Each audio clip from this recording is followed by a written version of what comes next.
At this point, I'm going to introduce Kevin Glazebrook, who won the 2013 nomination for the Beale Medal, which was awarded to him at the end of that year.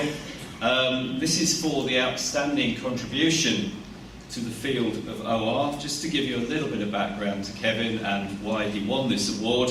Kevin Glazebrook is a distinguished professor of operational research in the Department of Management Science at Lancaster University. It's great to see so many of his colleagues here today. Kevin obtained his PhD in mathematics from Cambridge University. I won't tell you the date because I'm sure he doesn't wish to be aged. It was last century, that's all I'll say. So was mine, so that's it. He's worked at both Newcastle University and Edinburgh University before joining Lancaster University in 2005. Kevin's interests are basically around the complex random systems and how these should be optimally controlled. I think I'm going to leave it to Kevin to tell you more about his work in a moment. But perhaps what we know Kevin for in terms of his contribution to OR, apart from his excellent academic contribution, has been leading a number of key initiatives for funding in the OR area. Many of us will know about the NatCore initiative, which runs a regular series of PhD training courses in OR. Also, many of you will know about the LANCS initiative, which Kevin led, which was for universities. And for that, he gained collaboration of 4 universities, £13 million that were invested by the EPSRC in the development of OR. And also, he chairs the STORY initiative, which is EPSRC funding for PhDs in statistics and OR. There's many more things I could tell you about Kevin, but I would rather listen to him speak than continue myself at this point. But I'd just like to say that Kevin has made an outstanding contribution to the field of operational research over many years, and therefore it's a great pleasure to introduce him to you as the Beale Medal winner, and we very much look forward to his talk.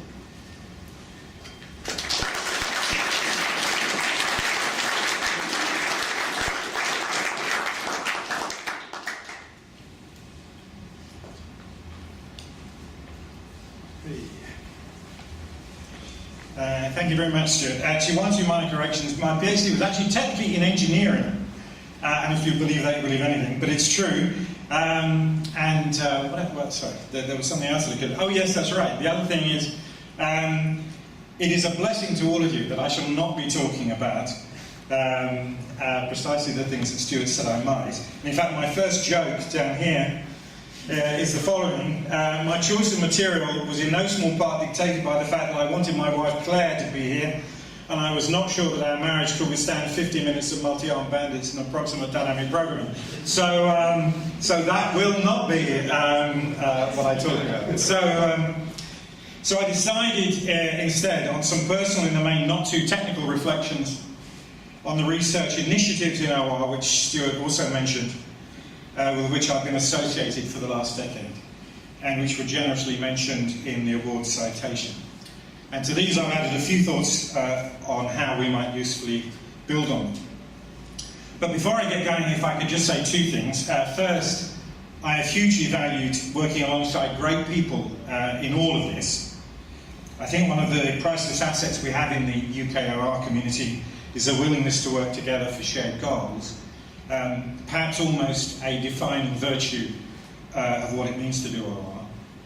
I'd like also to say what a great place Lancaster has been to work, and to thank my colleagues in management science and statistics for being so very understanding. Secondly, I make absolutely no claim that this is anything like the whole story of how OR research has developed over the last decade or so. Everyone who has the privilege of being engaged in OR research will have their own story to tell. And this just happens to be mine. But first, if I may, and I hope I've got the right button here, a word about Martin Beale, after whom this medal and this lecture are named. It was while he was scientific advisor to Cyclone that Martin Beale started the practice from 1967, which predated my PhD, of attending the Department of Mathematics at Imperial College London every Monday. He always joked that he was a professor only on Mondays, which I have to say it sounds pretty good to me. But being the person he was, he achieved considerably more on Mondays than most do the whole of the week.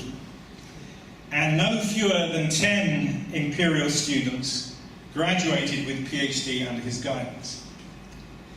And in 1988, 3 years after his death, I was asked to be the external examiner of the very last one.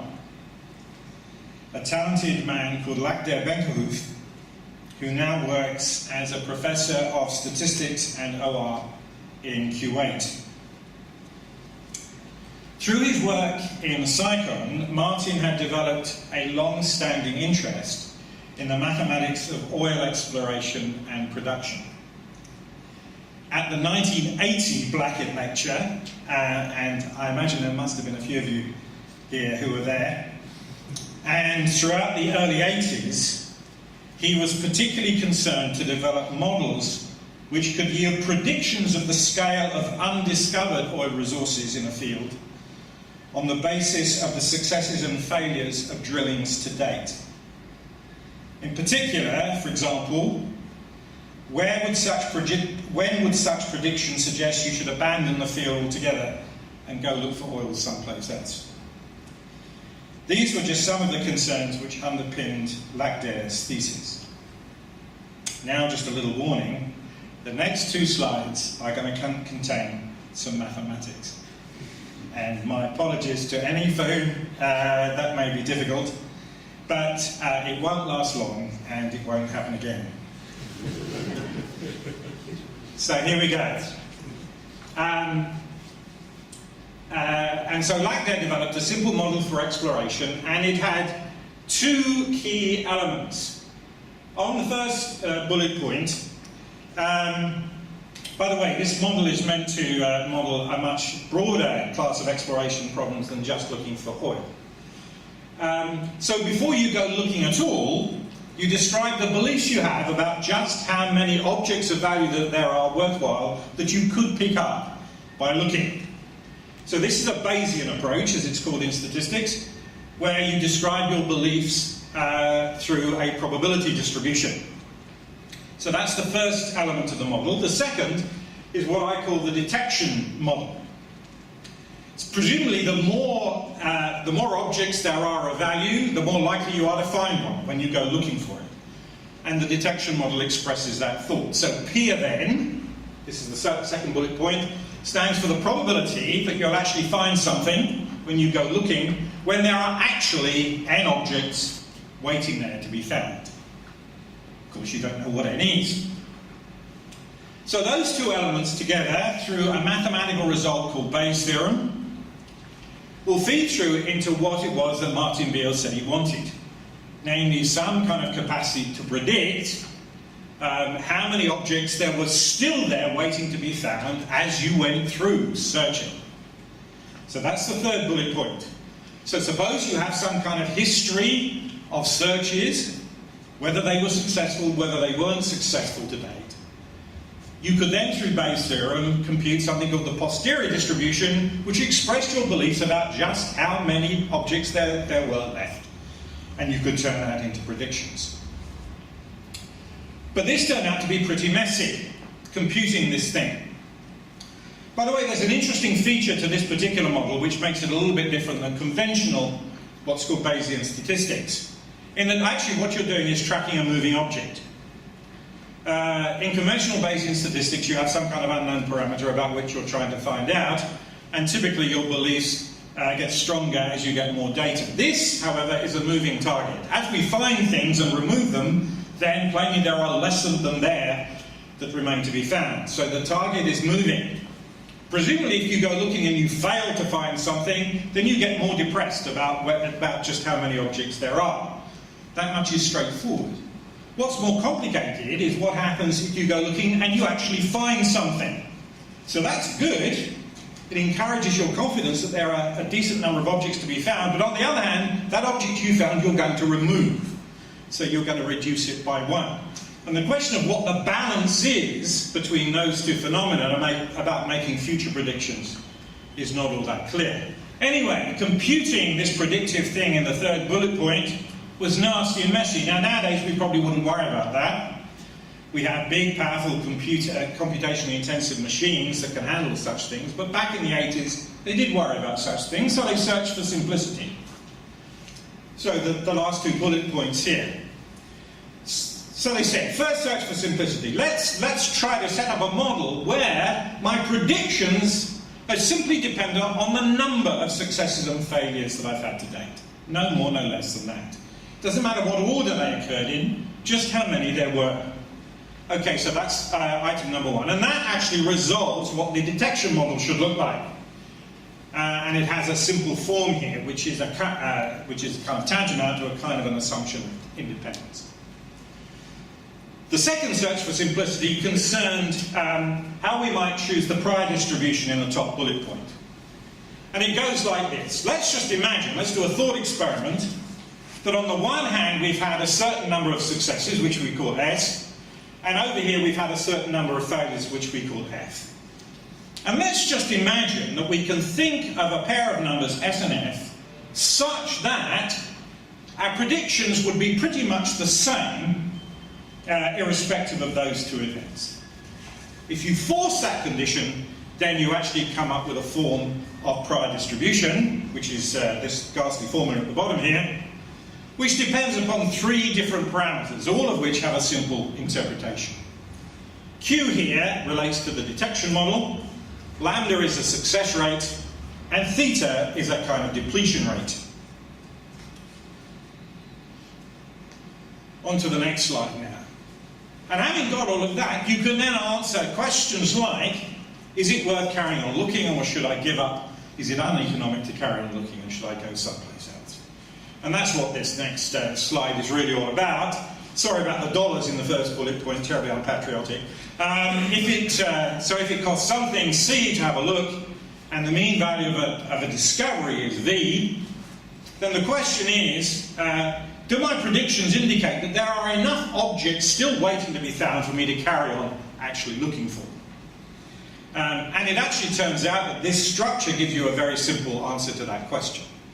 You give up looking as soon as the next search is uneconomic. That's what's called a one-step look-ahead model. And the reason for that is because under these models, you're actually always getting more and more pessimistic about how many objects there are left. So this model does not allow for pleasant surprises. And if you want pleasant surprises, you have to do something about that. And the last bullet point, I suggest actually how you might go doing about it. So that's a thesis from the 80s, and you're saying to yourself, well, why on earth did I belabor you with all of that? Well, one of the reasons I decided to actually briefly mention all of that was to give evidence of the richness and breadth of Beale's intellectual world. His main claim to fame were his contributions to mathematical programming and optimization. And yet, in 1958, he spent the whole of the year with the great statistics group in Princeton under Tukey and Box, and 20 years later, he became vice president of the Royal Statistical Society.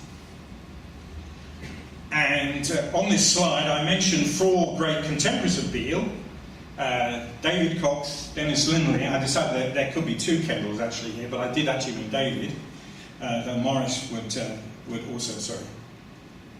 also merit mention, and Peter Whittle, of whom much of much the same could be said. And for Beale, it seemed to me, the reason for this is that it was the problems which were king for him.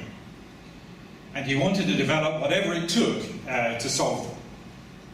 And perhaps it's worth remembering that, yes, he was only a professor on Mondays. The rest of the week, he was in Cycle.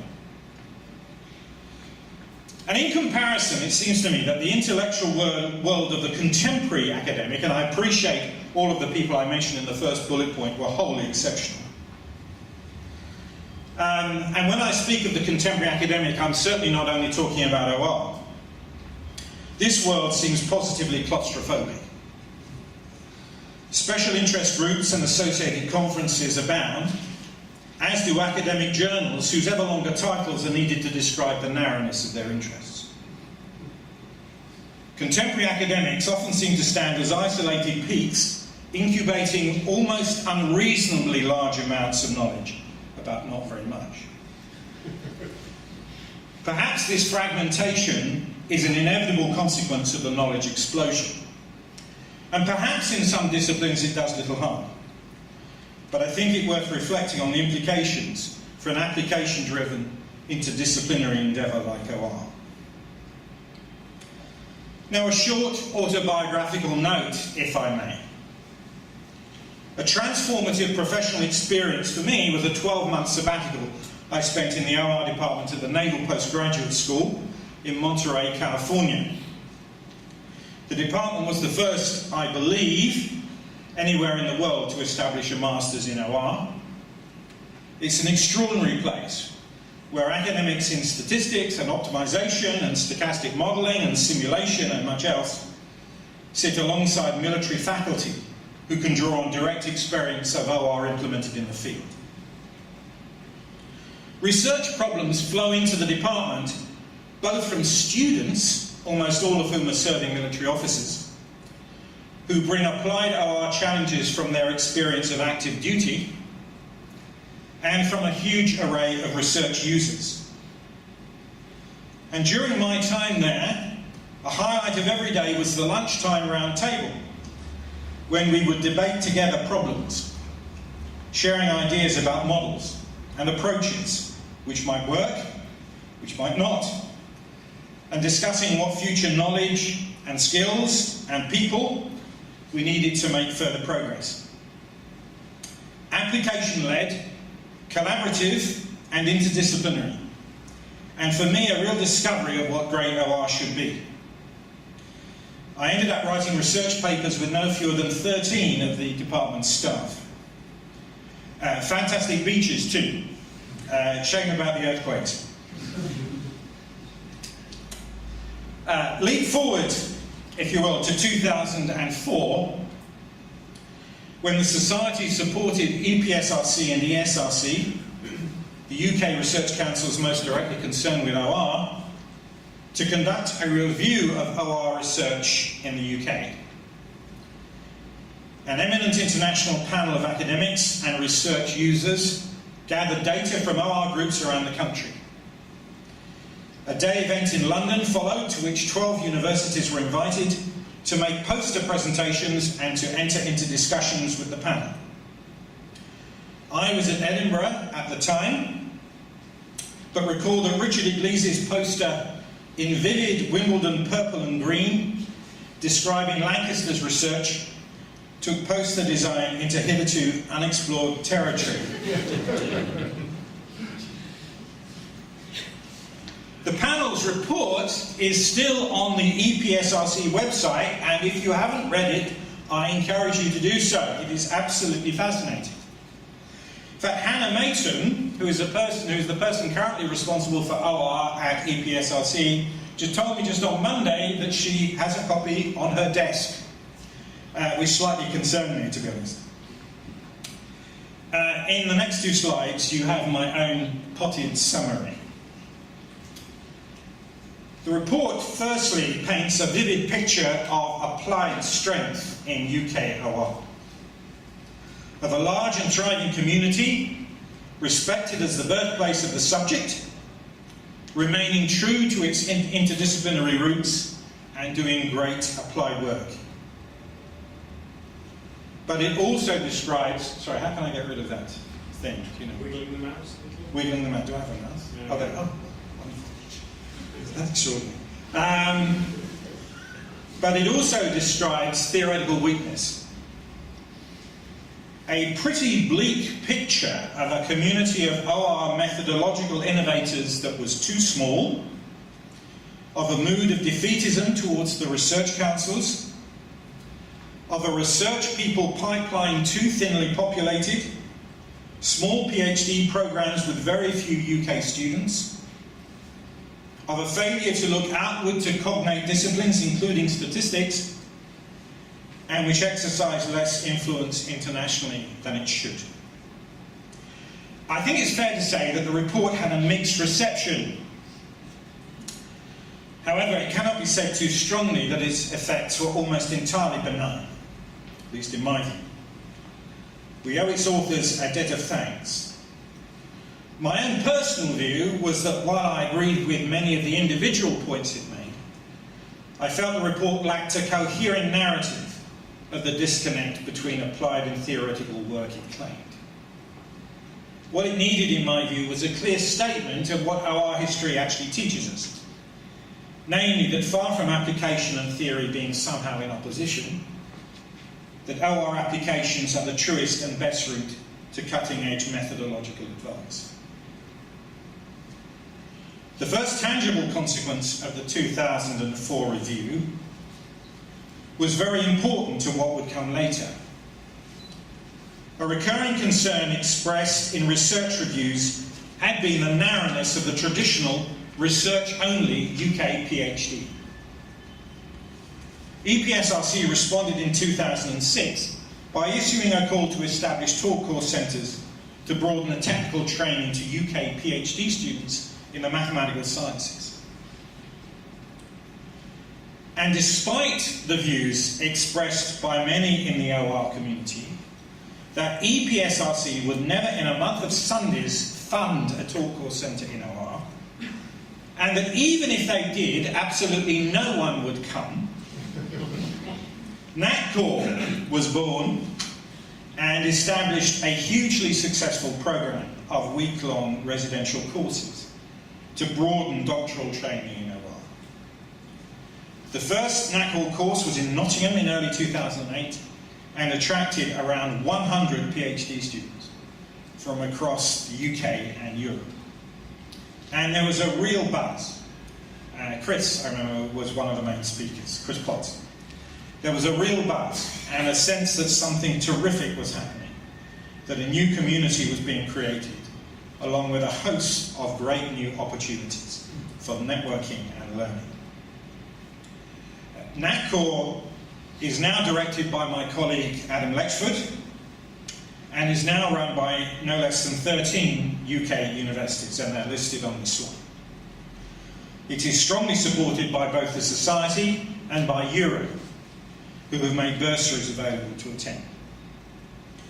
But I'd particularly like to thank the original, what I call the original NatCore 5, for believing that this thing could really work, and the criminals are down there on the bottom bullet point, and Chris again features. But actually, I'd particularly like to mention the late Ken Darby-Down, who was a fantastic supporter of NatCore and was a huge enthusiast and great believer in it.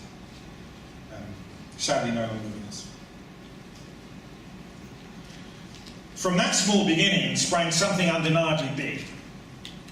In the mid-2000s, EPSRC operated a science and innovation programme in which it partnered with UK universities to build additional research capacity in areas of science and engineering that needed it.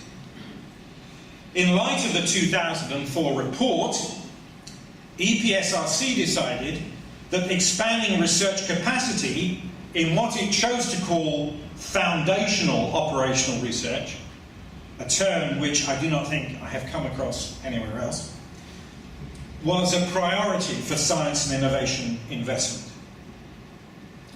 It became very clear in early discussions with the research councils that no one university was in a position to partner with EPSRC to create the scale of additional OR investment that would really make a difference. And so, armed with the experience of working together in NatCore, the LANCS initiative was born. I'm often asked about the name. LANCS, of course, is an acronym for Lancaster, Nottingham, Cardiff and Southampton, who were the 4 participating universities. It arguably gives preference to one of them. I myself suggested the name and was more than a little surprised that everybody else agreed to it. I have little doubt that Nottingham, Cardiff and Southampton thought that allowing me this minor victory was a small price to pay to persuade me to run the thing. And a huge thing it was too. As Stuart said, between EPSRC and the 4 universities, a total investment north of 13 million was made to expand research capacity in foundational operational research. And I continue to be unstinting in my praise for all parties in delivering up to and in excess of their commitments. It was claimed on more than one occasion that in money terms this was the largest academic grant in OR in the history of the world. I have absolutely no idea if that is true, but to my knowledge the claim has never been contradicted.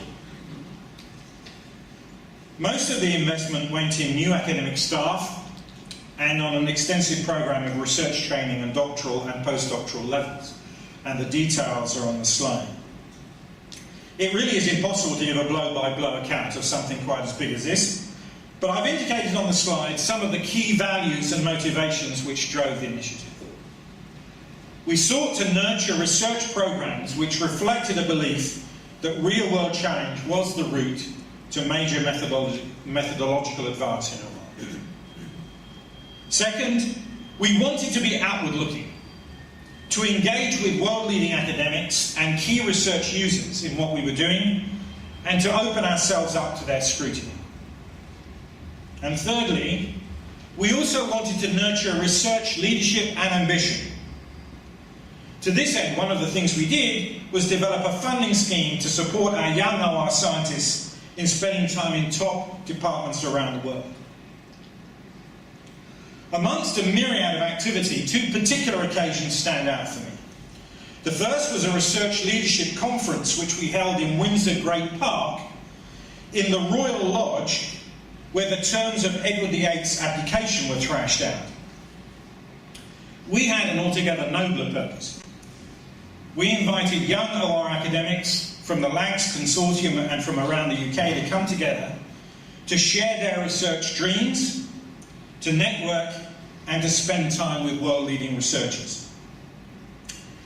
That was when I felt for the first time that something perhaps really rather significant was going on. And we do have some great young people. The second occasion was our final advisory board meeting, when we invited a new generation of research leaders to present major interdisciplinary programs of OR research, which had emerged from the initiative. Paul Harper of Cardiff proposed a major program of mathematical and computational innovation to support the operation of complex interconnected healthcare systems. Konstantinos Zagraphos, who's here, of Lancaster, described an ambitious exploration of the optimal deployment of existing capacity in networks of airports. Do we really need that extra runway? Per Christian Lehrer of Nottingham was planning to work alongside population geneticists, no less, to achieve a better understanding of how meta-heuristics work. Tolga Betpas, who is also here, from Southampton, proposed the development of real-time optimization tools to improve the workflows of freight traffic in and around ports. And Edmund Burke, perhaps not so new, but newly linked to Stirling, espoused a revolutionary approach to software engineering in which computational search plays a key role. And the LANX board, composed of world-leading figures in OR, applauded this scale of ambition. All of these projects have been or are being developed for funding. 2 have already been funded. It was always a central goal, too, to make the LANX resource work hard. £13 million is a lot of money. We wanted to leverage it in the support of further new initiatives to promote OR research. And I hope Nottingham and Southampton won't mind me saying that it seemed to me that Cardiff were particularly good at this. and the Welsh Government, I think, came in and helped too. So Cardiff were very effective in using Lanc's investment to secure additional funds. And they established a healthcare modelling unit directed by Paul Harper, which, as you can see from this slide, has won nearly £2 million of external funding over the last 3 years. And here is their team, and their achievements are impressive. So look, if you will, at the bottom left-hand corner, for example, of this slide. A 60% reduction in stroke mortality through service redesign. So if your grandma wants to know what the point of OR is, tell her that. A 60% reduction of stroke mortality. Perhaps you should move to Cardiff too. Through service redesign. What a great advertisement for what OR can achieve. And now on to another major initiative which benefited from Lanc's investment. Since 2008, EPSRC have had 2 calls aimed at establishing major centres to pioneer new approaches to doctoral training. Lancaster's OR and statistics groups joined forces to establish an industry-facing doctoral training centre, which we call Story. Our first intake arrived in 2010, and here they are, God bless them. I won't say what brilliant students we had, because some of them are here. The 2004 report had criticised the failure of OR to relate sufficiently to other academic disciplines, including statistics. In 2005, the National Science Foundation, which is the equivalent of EPSRC in the United States, established a powerful working group which argued very strongly that there were huge benefits in OR and statistics working more closely together. Their report became an important founding document for Story, and several of its authors became external advisors. For me, although there's much to be said on the matter, the really big argument is the simple fact that many of the industrial problems with which we engage in the centre involve data, uncertainty, and optimisation, and so naturally draw the 2 disciplines together. I am personally very happy to call this analytics. We in Lancaster actually call it STOR. That's statistics and OR. In Story, by the way, this next slide is Jonathan Torn, who's also here. He gave me this slide. This is really an advert to this slide. So if anybody out there is looking for a PhD place, please come and talk to me afterwards. We're seeking to develop in Story research leaders for both academia and industry through a Masters plus PhD program which promotes not only knowledge of contemporary OR and statistics, but also a much broader range of skills and experiences in engaging with scientific and industrial applications. Our academic staff are supported in this by an impressively committed set of industrial partners. One very notable feature of Story is that a PhD becomes an altogether more corporate experience. Our students learn a lot through challenges which get them working together. We admit around 12 students per year into the centre.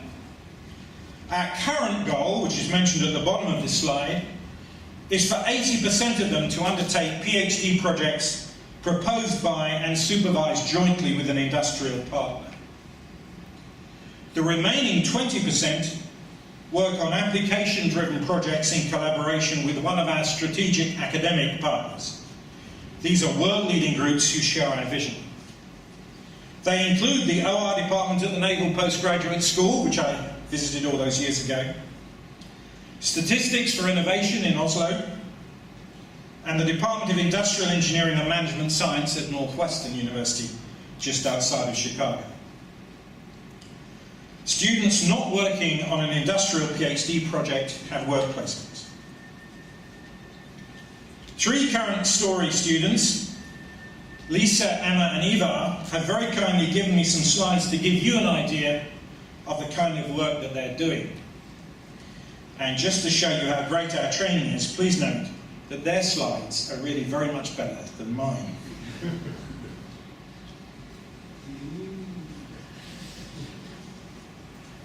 Lisa, who's here, is working on what I call, I don't think she calls it this, but I call the Edward Snowden problem. While it is all too easy to collect data which could conceivably pertain to some intelligence issue, the resources available both to process those data, namely to turn them into something usable, and to make a determination of whether they are actually relevant, and then to properly analyse them, are in reality extremely limited. So we imagine we have a network of communications and that a processor is allowed to screen just a single item of communication at each time point and to determine its relevance.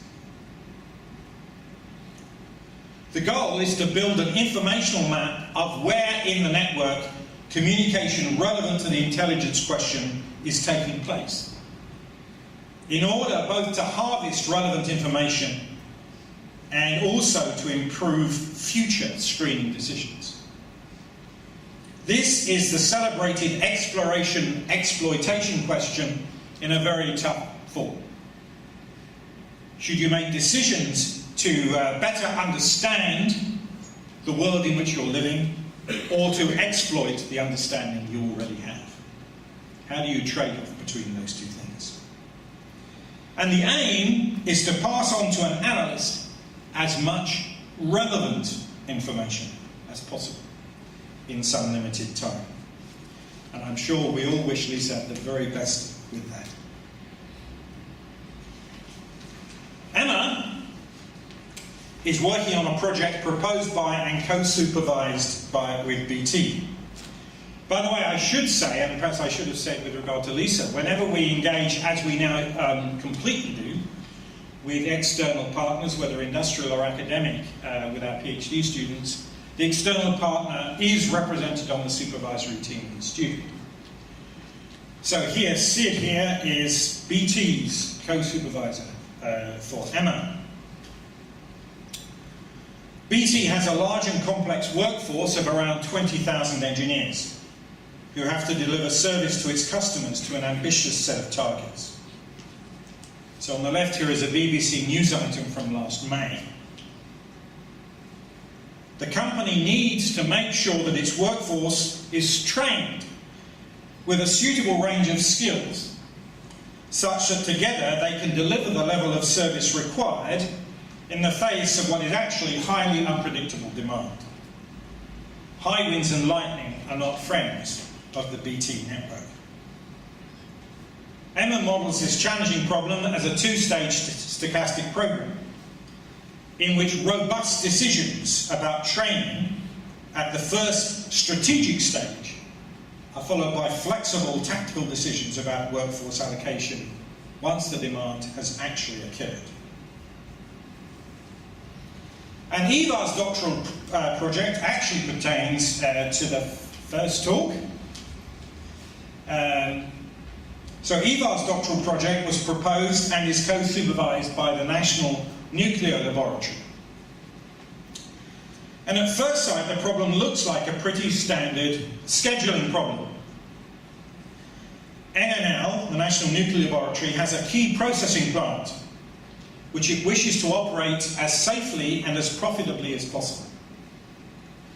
However, as Kabir pointed out, machines break down, sometimes with huge consequences for the operation of the plant. Further, there is almost nowhere within the facility to actually store material which is awaiting processing. An important consequence of that fact is that the process of accepting new work into the facility needs to be extremely carefully managed.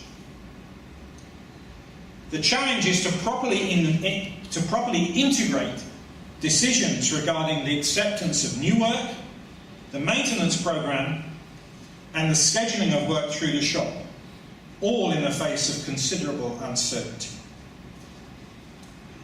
We have some students here, some story students here, so please afterwards, please feel free to talk to them about the centre. So in conclusion, how do I see how things have changed since that 2004 report? Well, here is some of my own balance sheet. There have, I believe, been big advances. We have a new generation of outstanding OR scientists and leaders. We have made huge strides in PhD training, from which OR, I think, can hugely profit. I think the research community is more confident, ambitious, and outward-looking, and that is not just my own personal view, but that view has been expressed to me by many people in the UK and beyond, whose views I respect. And there are huge opportunities for us. The inclusion of impact in the research excellence framework has empowered us. In the mathematical sciences, over 50% of all impact case studies in the last ref came from statistics and OR, notwithstanding the relatively small sizes of those communities. Further, OR has a huge and distinctive contribution to make to the big data agenda, which is, in my view, as yet under-recognised. On the debit side, this is the red stuff, there are continuing concerns about the people pipeline for OR. We have great masters and PhD programs, but they remain invisible or inaccessible to many. It's perhaps too early to see what the new initiatives with regard to postgraduate funding will bring, but I think we need to develop some innovative solutions. Further, despite the Lancs investment, we remain a small community which needs to deploy its strengths to optimum effect in today's highly competitive research environment. And although the position with respect to the research councils has improved immeasurably since 2004, serious issues remain. The Society, I believe, is working with EPSRC to plan an upcoming review at which some of these can be explored. I truly believe this can be a golden age for UK OR. We have great technical capabilities and great people. We live on a small island, suffering all manner of transport congestion, with public services operating under severe financial constraint, and whose businesses need to operate smartly to compete in the global marketplace. OR problems, big OR problems, are ubiquitous. While the good news for OR is that research funders are becoming ever more concerned with impact, the competition for resources is becoming ever fiercer. We need to become much smarter in making what I believe is a great research offer. So if you will permit me, can I just say that I would love to see the Society reflect the critical importance of research to OR's well-being by establishing a powerful new research committee. People who know their way around the funding systems of the UK and Europe, who will take initiatives to support the national research effort in OR. So what would such a committee do?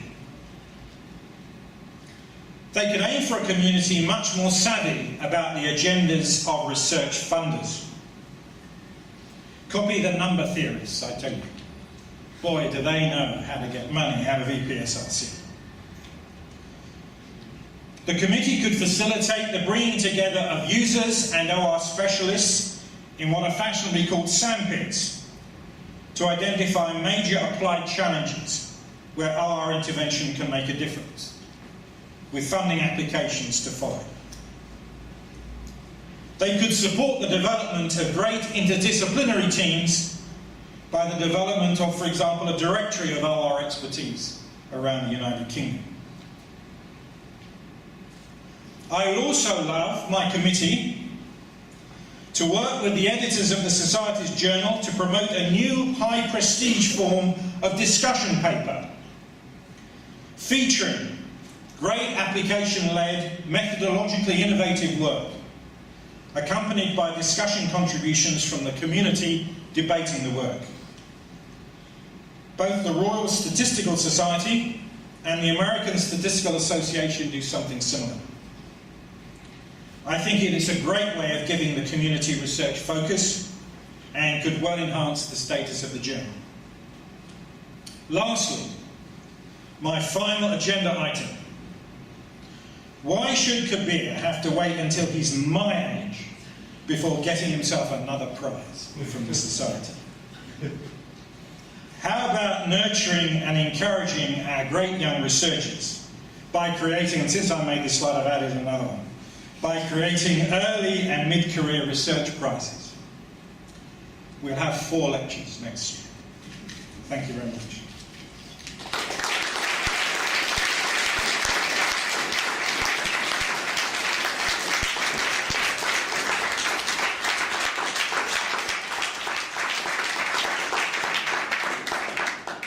I feel slightly challenged at this point, but thank you very much, Kevin, for that and some useful thoughts which we will take away and consider. I want to open up for any questions from the audience.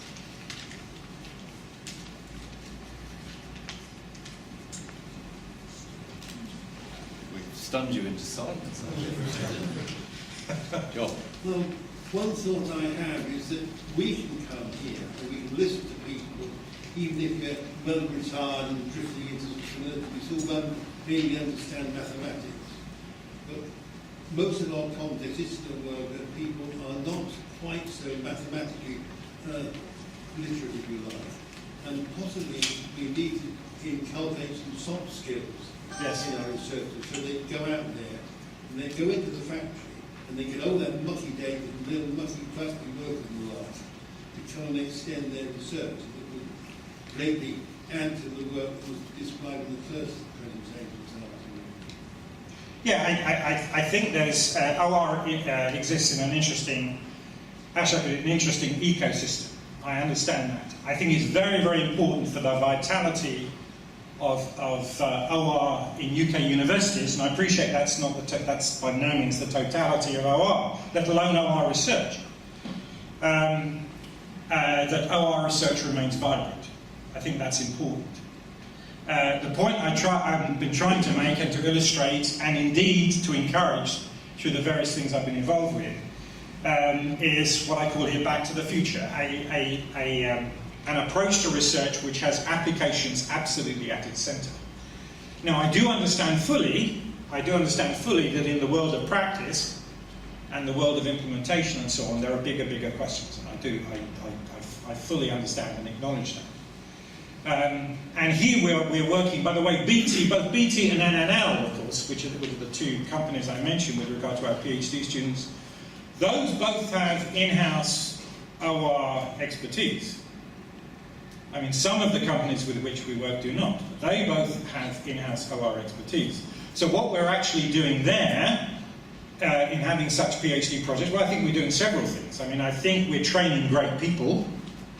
So I think one of our great outputs is great people. We're solving really important problems.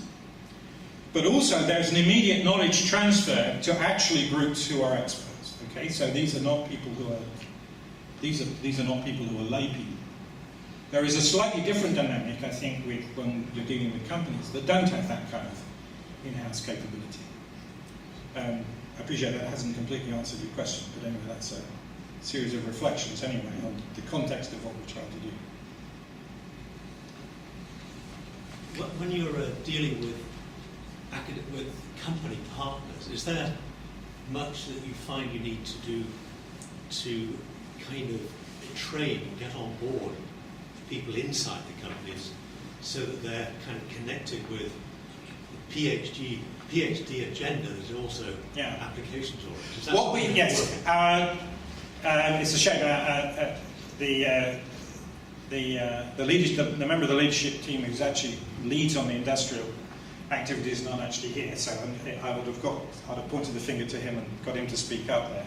What we try to do is to engage with our industrial partners, not simply through actually the execution of PhD projects. I think I mentioned in the talk that actually they're involved in the training of the students. Okay, so most of them get to learn. Another activity they can do is that we have so-called industrial problem-solving days. So a company can come along and just present us with something, a challenging problem that they're just trying to get to terms with, and so on. And the students then discuss that and debate and come up with conceivable modelling options and solutions and so on. Okay, so what I'm saying is that the companies often can be, as it were, drawn into the culture of the centre. I mean, some of those, I mean, both, and as I say, again, NL and BT, these are the kind of companies who are well acquainted with PhD training, and so that's not particularly an issue for them. What kind of strategy should the OR Society or generally the UK develop to get funding from applications funders? Yes, Paul Harper, for instance, has been very successful in Cardiff in getting money from the NHS or NIHR, and yet these funders have very particular requirements. No. Well, I mentioned in connection with this last slide, I think one of the things we need to do is we do need to be better informed as a community. I'm not being hypercritical here, but I serve on something called the SAT, that's the Strategic Advisory Team for the Mathematical Sciences Programme of EPSRC. And so I see everything from the kind of perspective of the totality of mathematics. And we are relatively, I think, uninformed about the reality of what makes a successful proposal, particularly to that programme. And we need to do better on this. And we can do better. And that's one of my agenda items for this committee. I'm only personally, just as an individual, I'm only too happy to advise people on applications, but I'm just one person. I've also pointed applicants, by the way, who come to me in the direction of other people who I think can help. And as I say, we are a great community, and when people are asked the question, there was recently an instance of an applicant from University A who came to me and asked me for some advice. And I pointed him, so that's University B, because it wasn't Lancaster. And I pointed him in the direction of two different people in Universities C and D. And they were both really, really helpful and supportive to that applicant. So it's not as though there's any lack of will, but I just think we need to be better organised in doing this. And as I said, we have a great offer. We are actually in exactly the right kind of place for what's coming up in research, in the research funding trajectory. I've absolutely no doubt about that. But we still need to be wise about what we do. I think with sources of funding from the BRDP. Okay, well that's again, I think that's another thing. I think that's another service which some kind of central committee could really work. Yes, that's right. If you don't know about a source, you won't go there. Don't you? Yeah. Ruth. Hello. Hi. I think it's a fantastic set of bullet points. Thanks very much. I'm sure we'll just take your phone number and follow up. A particular question is, yes. I can't see that question that you raised earlier about the pipeline, the people pipeline, yes. which is a problem in practice as well as in research. And There we are. what are we going to do about that? As I said, I think that I think there's been more concern actually about master's programs than PhDs, because that's been the traditional entry into OR, and because of the kind of financial setup, that's proved problematic. As I say, I know that the Chancellor in the last budget or autumn statement or whenever it was announced a new approach to postgraduate funding. There'll be people here who know a great deal more than I do about that. We in the centre, in the CDT, run an internship programme which has proved extremely successful. So what we do is we get students, mainly who are doing maths, but not entirely, who are approaching their final year of study, They've got a kind of summer free and are often looking to do something really, really interesting. So we have a program where we invite them to come to Lancaster and work on just a kind of mini research project, just to give them a sense of, well, this is both statistics and OR. For those who work on OR, it will almost certainly be their first experience of it, but it'll also give them a sense of research. So that's just one thing, and that's actually been critical for us in actually our recruitment. I mean, a great deal of the number of students who've actually come to us who actually came through that internship program. So that's just one thing. I don't know. I mean, that's one thing, and it's worked. But as I say, OR is invisible to the bulk of possible candidates,